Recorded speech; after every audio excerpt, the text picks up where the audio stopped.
I hope that you have gone through my previous two videos which states about why to write a chemical equations and how to write and how can you make it more informatic. Okay, so in this video we are going to learn we need to balance a chemical equation.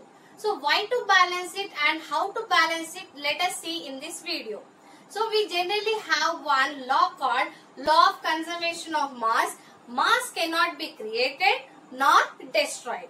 So here in the equation what you are going to represent? You are going to represent a chemical process. So which has some reactants and they will be undergoing some process and they will be giving out the products. So here the weight of the reactants should be always equal to weight of the products.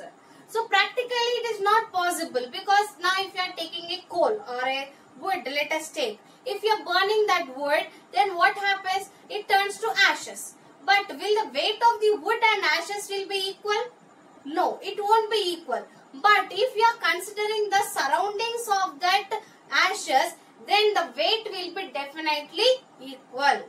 Okay, so like that we have many other chemical processes. So whatever chemical process it might be, the weight of the reactant should be equal to weight of the reactants. So that's what we are going to do in a chemical equation also. So we are going to prove it that weight of the reactants will be equal to weight of the products. Okay, so let me give you a simple example of C plus O2 gives rise to CO2. Okay, so this is a simple equation. So here we have taken 1 mole of the carbon and 1 mole of the oxygen. And here we see how many carbons are there, 1, and oxygens how many are there, 2 near the reactant side. And to the product side if we see, carbon is 1 and oxygen is 2. Whether they are same before the reaction and after the reaction? Yes, they are same. So in the same way we are going to take few more examples and prove it that the weight of the reactants will be equal to weight of the products.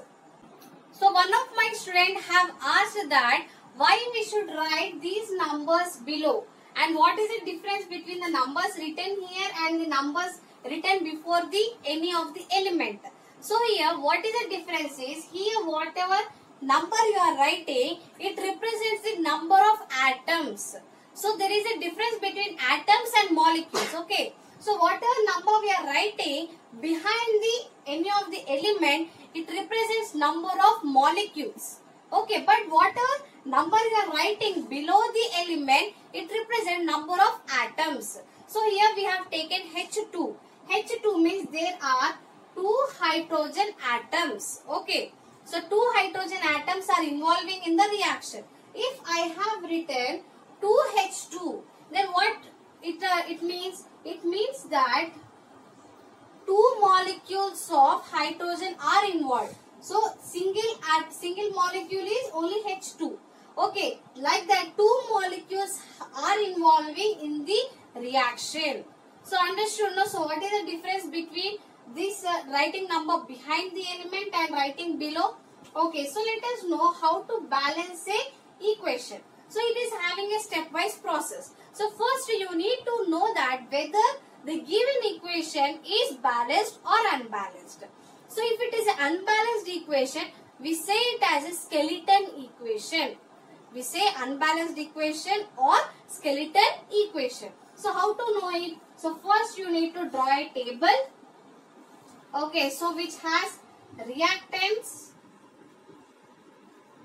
and products. Which are having reactants and products. So how many elements are near the reactants? We have 2 elements, that is hydrogen and oxygen. And how many number they are? So here how many atoms they are? 2. 2 hydrogens we have and 2 oxygens. And near the product side how many elements we have? The same, hydrogen and oxygen. Hydrogen we have and oxygen we have. But how many number of atoms are there? Here hydrogen is having 2 and here as the 2 is written between H and O, it means that this 2 belongs only to the hydrogen. Okay, and O is having no number behind or below it. So it is representing 1. Okay, so oxygen is 1. So can you see the difference? 2 hydrogens are same. In the reactants and products they are same. But near the oxygen, near the product side it is 1 less. So it is a unbalanced equation or skeleton equation. Then we need to balance the equation now. Okay. So this is the equation. Then let us start giving the more number of the atoms there. So H2 plus O2 gives rise to 2H2O. And one more caution I want to give it to you people, that we cannot add the number of here, the number whatever number we are writing, we cannot add it before or after the element.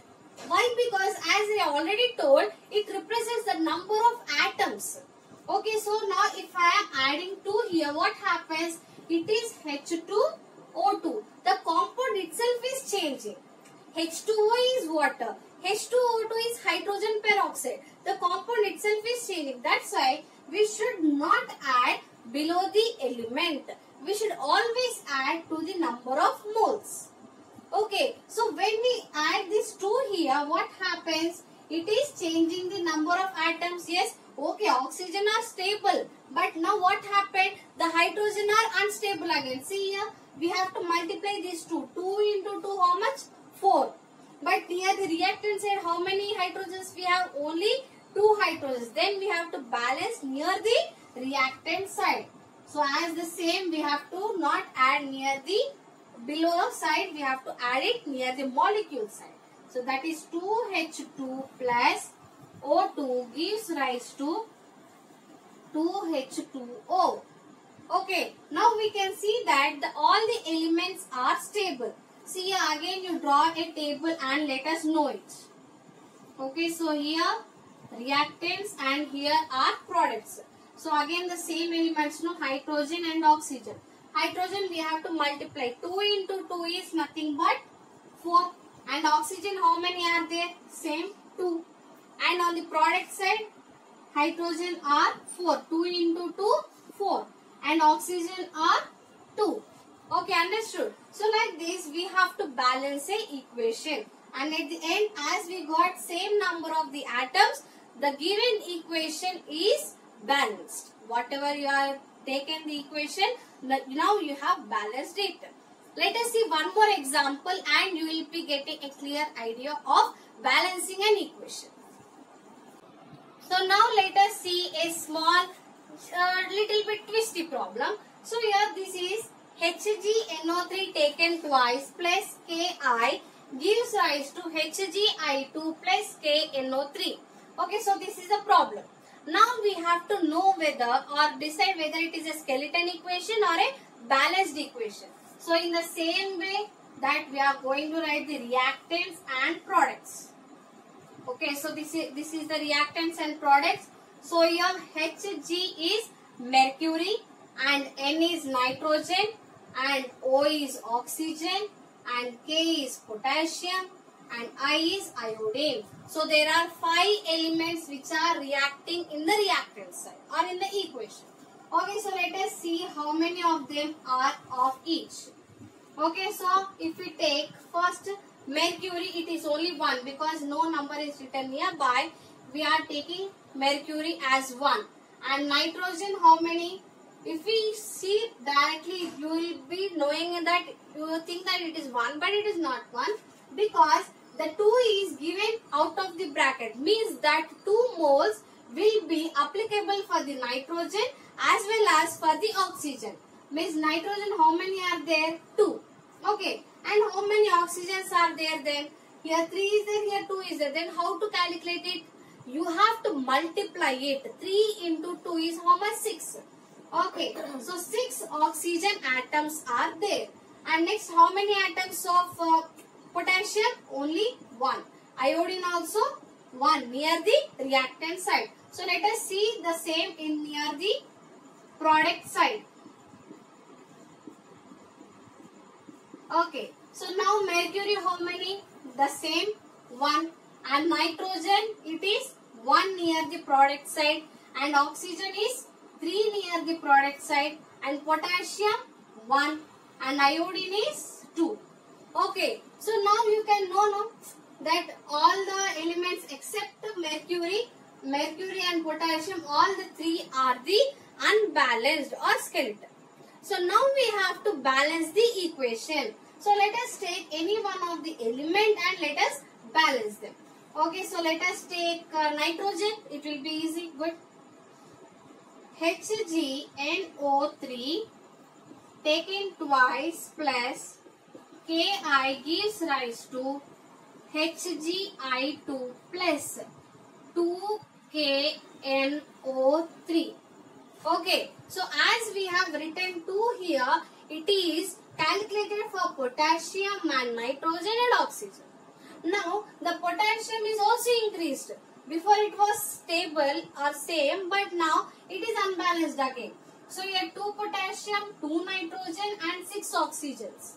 Okay, now nitrogen and oxygen are stable, that is okay, but potassium, how to balance it then? So we have to balance it near the reactant side. So how to do it? HgNO3 taken twice plus 2Ki gives rise to HgI2 plus 2KNO3. Okay, so this is the equation. Now if we calculate for each one, mercury here 1, here also 1. Nitrogen here 2, here also 2. Oxygen 6, here also 6. 2 potassium, here also 2 potassium. 2 iodine, 2 iodine. Over. So isn't it easy? It is very easy. But first you should not just see the problem and just get panic and don't confuse yourself. Just think calmly and you can get the answer very easily. So let us write the table and conclude the problem. Okay. Okay, so here mercury 1, 1, nitrogen 2, 2, oxygen 6, 6, and potassium 2, 2, iodine 2, iodine 2. Okay, so it is a balanced equation now. So I hope everyone have understood it. If you have any doubt, please comment in my comment section. And for further practice, you take any of the equations which are unbalanced and try to balance them. Then it will be a matter of 1 hour. If you practice it, then you will be perfect in balancing the equations. I hope everyone have understood it. And till then, keep observing and keep learning. Thank you.